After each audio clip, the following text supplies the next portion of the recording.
And we are live. What is up, ladies and gentlemen? Welcome back to Beyond the 90. Leicester have just lost 2-0 to Man City. Not too bothered. We'll talk about it. Make sure you leave your comments down below. Let us know what you thought of the match and any thoughts that you've got. Alex, over to you. What are your initial impressions? Overall, not surprised, but at the same time, you got to give the boys credit. They managed to hold off for a relatively long time. And if you looked at possession in the first half, it was all Man City the entire time. So the fact that we held off for 50 plus minutes is pretty impressive. And like you said, you're facing a team like Man City, and they are an entirely different type of monster when it comes to clubs in the Premier League. So hats off to Leicester for doing what they did, and hats off for Man City because, it just shows why they are in the top spot in the league. Yeah, and they are one of the best teams that's ever existed in the Premier League, to be honest. So I'm not too mad at it. I mean, it's one of those things where it happened. Okay, it's cool. We didn't deserve to go play to win the game, but at the end of the day, it is what it. I was just saying that as well. Go on, Big Dan. Who's Big Dan? Big Dan. Sorry, I just I just clicked it now. But yes. Anyway, coming back to this, we can't complain. The better team won. I mean, but the thing is, we got what we not deserved, because that's. I wanted to talk about the second goal. I know we're going to skip forward a little bit, but that ball from De Bruyne to take out two players. I mean, I'm just looking at it going, wow. And they came with a game plan, which was to shut Yuri Tillemans out of the game, and I think they did that quite successfully as well. Yeah, they really did a good job dealing with our midfield. Ndidi and Tielemans were nothing like they are normally. I also think that Tielemans just has had no gas left in his tank from the international break because he played. He just looks knackered. But Man City really did have a solid game plan that they came in, they approached, and they were successful. And really, like I said before, all you can do is, applaud Leicester for doing what they did. They weren't at the top of their game today. But overall, what can you say? We were hoping for a draw. At the end of the day, they challenged as much as they could. It just wasn't our day. No, it wasn't. I think a good point as well from Aaron. Man City were clearly better. We will admit that straight away. I think we should focus on the Arsenal Liverpool. Exactly. This is one advantage as well of people not taking as seriously as they are. Who's going to be in the headlights today? Leicester? No. Man City? Leicester for losing? No. Man City are going to be in the headlines for the performance, but also Chelsea for the amount they spent. They're losing 5-2 to West Brom. They might lose to West Ham. We'll have to see as well. However, it was one of those things today where we've just got to look and go, fair play. They were the better team. I mean, the first half, I tweeted at halftime, people weren't too happy, but I was like, I'm happy with the way we're performing, because in second half we did come out and create more opportunities and chances and things. But overall, I mean, I can't complain too much. And again, it's just that Man City quality. And I think we had Daps on, and he said Man City will look for revenge. And I think they did. They came with the tactics, they came with a plan, and it worked to a T. I mean, they have so many world-class players in their team. And they were just over, and then player for player, we couldn't compete. And that, look, we've come a long way in such a small amount of time. And I think that's something to take away as well. Yeah, and one of the other things is, I think we have had a very strong stretch of matches in the past month and a bit. And it's come to this point where we've kind of had, I think we've had it in our mindset as fans being like, we can't lose. We might bring up a draw here and we might have a loss every so often, but, every team is going to lose a game. And, I really hope that, fans don't view this game as, the be all to end all, because like at the end of the day, every team loses a game here and there. And, we just move on to next weekend. We face off against West Ham. Let's just get back to our winning ways, and let's keep pushing towards a top 4 finish. Yes, exactly. And it's going to be a great game against West Ham. So make sure you tune into the channel. Again, selfless plug. Leave your comments down below. Make sure you like, subscribe, all the notifications, all that good stuff. Make sure you tune on, because again, Leicester are going to be in a hell of a run for the next 7 games now, and we're gonna go somewhere, and we'll catch you up in terms of, we'll have a pre-match and we'll interview a West Ham fan as well, so that should be really good to look forward to. But again, I think there was a lot of positive takes. One of them was Ayoze Perez. I mean, in that second half, there's a reason I was thinking Nacho getting taken off over Ayoze Perez, but then some of the skills he was doing. We know his defensive capability. We know that Rich likes to talk a lot about them as well. I agree, but in this case, some of the passes between his feet I've just never seen something like that before from Ayoze. Yeah, no, I was pleasantly surprised. I think we discussed this yesterday, and I think you discussed this all across Twitter and social media. Regardless, you discuss, with Maddison coming back, you have Ricardo coming back, Pratt being fully fit. You go, okay, who's going to be taken off? And I was quite shocked to see Nacho being taken off when he did.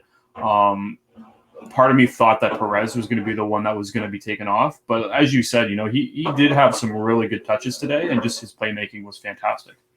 Exactly, and brilliant. Another point, yeah. So thank you, Diego Counter, once again. Ayoze looked great, fantastic. And of course, Ant comes in with the Ayoze praise. I know you've been, but again, you call it how it is, mate, and that's what we're seeing at the moment. But again, Maddison's Ricardo coming back. It was great to see them back on the pitch. And even in that second half, after 80 minutes, you could see that they were creating opportunities, but we just weren't taking them. And sometimes these days come. Maddison hasn't played in such a long time. Then he comes out and he plays the game that he does. Drawing loads of fouls all over the pitch. I think he had pretty good performance as well, and Ricardo. So we can only see the positive. At the moment, I don't see the point in being too negative about this. I mean, Man City, I think in the last 8 games, they've conceded 3 goals. 3 in their last, and they were just insane. When we had a break, Diaz was coming in, chopping people down. They were playing through the midfield. Okay, we got to take it, but yeah, with Maddison and Ricardo coming back, that's got to be a good sign for us as well. No, and you said it perfectly. If we lost, 5-2 to, if we lose 5-2 to West Brom, then I can totally see us, ranting and whatnot. But we're losing to the top team in the league. It's simple as that. And you know what? There are more positives in this game. Was it the most enthralling and most enthusiastic game of the season? Definitely not. But were there positives? Absolutely. You have players like Maddison and Ricardo who have been facing injury really all season. They've been in and out of the lineup. To see them back fit and coming into the game and even getting 20 minutes, that's a positive. And they're going to keep working at that. And, as we move along, it's going to be, getting these players that have been injured and getting them back to fully fit is going to be great because you want them for this run of the final 7 games. Like this is where, it's key to have these players fully fit. Like I said, this game, I'm not concerned about. Let's move on to the next one. Let's keep going.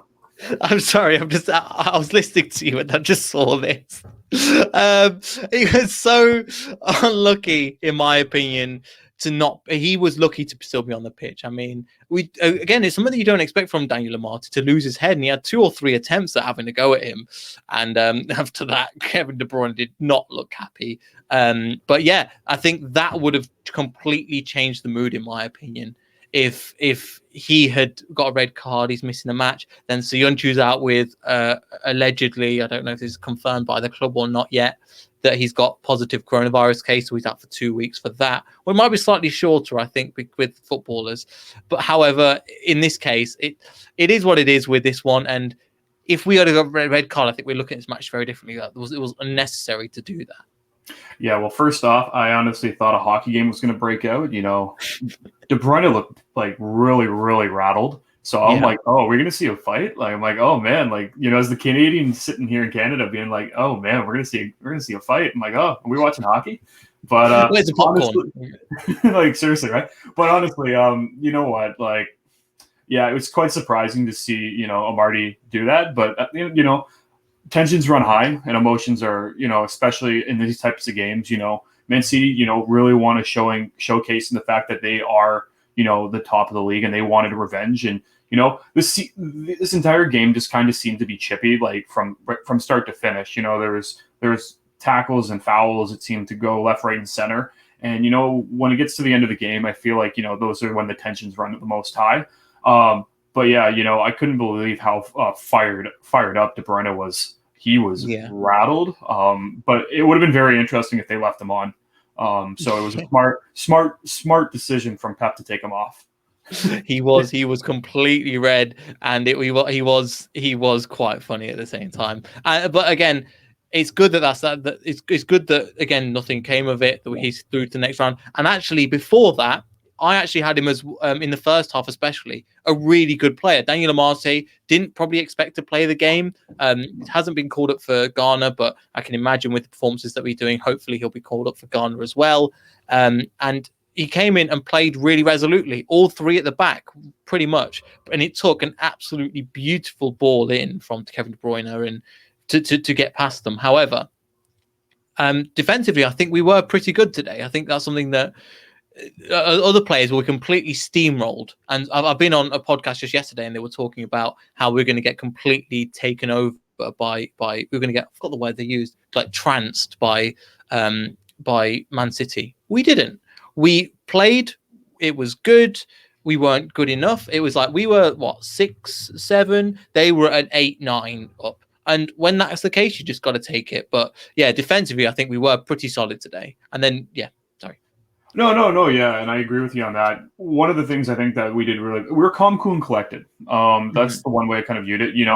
We were we were defending, it seemed like, the entire game. And the few opportunities that we had where we could either counter or go into their area was awesome. But overall, we did what we could, and this game really could have been much bigger of a blowout, in my opinion. So you got Schmeichel doing what he did with many saves and really keeping the team in it. He almost had his fingers on the first goal, which would have been a complete game changer if that did happen. So this is a result that is it the one we wanted? Definitely not. Would we have wanted to draw? For sure. But, like I said, we just got to keep moving on. 7 games left. It's not like we're facing the lowest team in the league. We're facing the best team in the league. Let's move on. Let's go into next weekend. Let's do this. Yeah, and that's kind of my mentality at the moment. I'm just trying to find Leicester City fixtures. I'll be back in a second. Again, one person who we have to thank, probably we do it majority of matches now, Kasper Schmeichel. I mean, for that 40 minutes Mahrez stop with his foot, that was just insane, and it won't be talked about in my opinion as much as it should have been.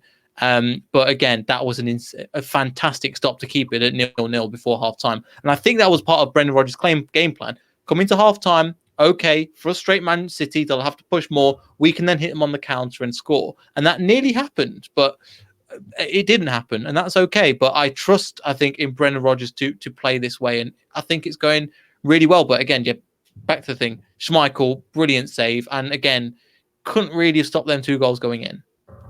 No, and like I said, he almost had his fingers on the one, but at the end of the day, you can't save the Mendy one, and and the other goal at the same time. Like, you can only do so much, and like I said, we've been preaching and praising about Kasper Schmeichel this entire season, and one game where he lets in 2 goals is not going to change that, because other than those 2 goals, which in my opinion he couldn't have saved no matter what, he played fantastic.